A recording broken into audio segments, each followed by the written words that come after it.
Good one. Right there, Ryan. I bet you catch one right there if you just let him take it.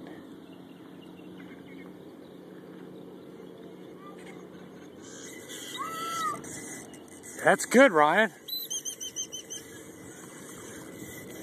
Get him on in. Get him on in. Hey, that's a pretty good sized bluegill for what we would catch it. Bring him on into the shore. Ryan, just drag him on over it because you're spinning your drag. Good. Yeah, it's bigger than what we've been catching.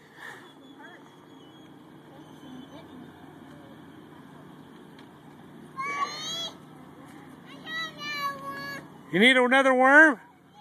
Yeah. Okay. I better get it for you then. Look, buddy. What? Something has bit it. Huh? Yep.